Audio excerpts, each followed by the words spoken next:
আমরা আসলে ভাবতে পারিনি যে 5 তারিখ অন্তত শেখ হাসিনা পালিয়ে যাবে। জুলাই আগস্টের দিনগুলো কেমনভাবে কেটেছিল আপনার সেটি জানতে চাই। আমি 5 তারিখের একটা ঘটনা বলি। 5 তারিখ সকালে যখন আমি বের হই, কারণ সেটা তো সেকেন্ড কারফিউ ছিল, কিন্তু প্রথম কারফিউর শেষ, পরে দ্বিতীয় কারফিউ আবার শুরু করলো হচ্ছে 5 তারিখ থেকে। 5 তারিখের আগ থেকে 5 তারিখ থেকে আবার নতুন করে কারফিউ দিল। তো আমার মনে হলো যে এই কারফিউর মধ্যে আবার নতুন করে যাওয়া, তার আগে তো ওই যে এক তারিখ, তারপরে 3 তারিখে শহীদ মিনারের সেখানে আমরা গিয়েছি, 4 তারিখে আমি শাহবাগ গিয়েছি। তো 4 তারিখের একটা ঘটনা বলি। 4 তারিখে বাংলা মোটর, ফার্মগেটের এইদিকে কিন্তু ছাত্রলীগ যুবলীগের খুব জোরালো অবস্থান ছিল। মানে তারা ছাত্রলীগ যুবলীগ আইন শৃঙ্খলা বাহিনী একসাথে মিলে কিন্তু আমাদের উপরে আক্রমণ করেছে। তো আমরা যখন এই খবরটি পাই, আমরা শাহবাগ থেকে একটা অংশ কিন্তু বাংলা মোটরের দিকে রওনা দিই, এবং সেখানে কিন্তু বিভিন্ন ছাদ থেকে কিন্তু ছাত্রলীগ যুবলীগ আসলে তাদের প্রশিক্ষিত ক্যাডার এবং ওই পুলিশের সাথে মিশে তারা কিন্তু আমাদেরকে বিভিন্ন বাসার ছাদের উপর থেকে গুলি করে। এবং আমার পাশেই আমার এক ভাই আর কি, তাকে আমি চিনি না, তো তার মাথার এক পাশ দিয়ে গুলি ঢুকে আরেক পাশ দিয়ে বের হয়ে যায়, এরকম সিচুয়েশন। তো ওই গুলিটা হয়তো আমারও লাগতে পারতো। তো এইভাবে আসলে পরে 4 তারিখে চলে যাই। 5 তারিখ সকালে যখন বের হই, তখন এই গাজীপুর থেকে আমার ঢাকায় পৌঁছাতে আমার খুব স্ট্রাগল করে পারিত হচ্ছে। গাজীপুরের টঙ্গী স্টেশন থেকে প্রথমে আমরা আবদুল্লাপুরে আসি, সেখানে পুলিশ এবং আর্মির বিশাল ব্যারিকেড ছিল।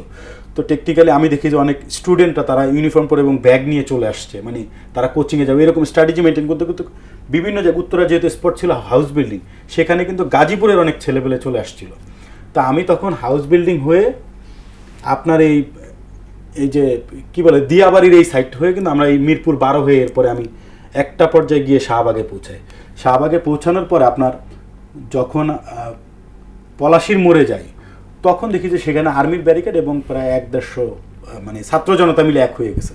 তো আমি সেখানে প্রথমে দূর থেকে মনে করছিলাম এটা মনে হয় ছাত্রলীগের, কারণ স্বাভাবিকভাবে তখন 11টা বাজে, তখন কিন্তু চাঙ্কারপুলে অলরেডি গোলাগুলি চলতেছে। হ্যাঁ, তো ওই সময় যখন সেখানে আসি, এক পর্যায়ে আর্মির ব্যারিকেড দেখলাম পাশে, আর এখানে কিছু ছাত্র জনতা এক হয়েছে।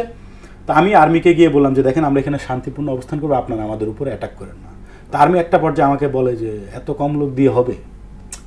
তা তখন আমি কনফিডেন্স পেলাম যে মিনস তারা আমাদেরকে সাপোর্ট দিচ্ছে। আমি বললাম যে আপনি আধা ঘন্টা এখান থেকে 100 হাত দূরে গিয়ে দাঁড়ান, আপনারা মানে আপনাদের ট্যাঙ্ক বা যা যা আছে এগুলো নিয়ে 100 হাত দূরে গিয়ে দাঁড়ান, আর আমাদেরকে আধা ঘন্টা সময় দেন, দেখেন এখানে জনসমুদ্র হবে। ঠিক আধা ঘন্টা 45 মিনিটের মধ্যে সেখানে 1000-এর উপরে ছাত্র জনতা, এবং সেখান থেকে আমরা মিছিল নিয়ে কিন্তু বিসি চত্বর হয়ে টিএসসি হয়ে আমরা কিন্তু শাহবাগে রওনা দিই। তখন পুলিশ যেটা করে 5 তারিখে, তখন মেবি 12টা 12:30 এরকম বাজে। পুলিশের উপরে তো আমরা সবাই খুব বিরক্ত। পুলিশ যেটা করে, পুলিশ প্রথমে হাঁটু গেড়ে মাপ চায়। দূর থেকে মিছিল, এত বড় মিছিল দেখে, প্রায় 1-1.5 হাজার ছাত্র জনতার মিছিল দেখে পুলিশ হাঁটু গেড়ে মাপ চায়, এবং এরপরে ওই পুলিশের সামনে আর্মি চলে আসে, যাতে পুলিশের উপরে আমরা আক্রমণ না করে। আর্মি আমাদেরকে করার চেষ্টা করার পরে আমি দৌড়ে এসে বলি যে আপনারা আজকে বাধাগ্রস্ত করার চেষ্টা করে না, এখানে হয়তো শত শত লাশ পড়বে, কিন্তু আমরা যে কোনো মূল্যে আজকে এখানে অবস্থান নিব। এরপরে কিন্তু আমরা শাহবাগ দখল করি, এবং তখন শাহবাগে লোক ছিল কিন্তু খুব কম। পরে আমাদের ওই মিছিলটা যাওয়ার পরে শাহবাগ আস্তে আস্তে এইভাবে লোকে পরিপূর্ণ, এবং একটা পর্যায়ে আমরা গিয়ে খবর দেখি যে শেখ হাসিনা দেশ থেকে পালিয়েছে।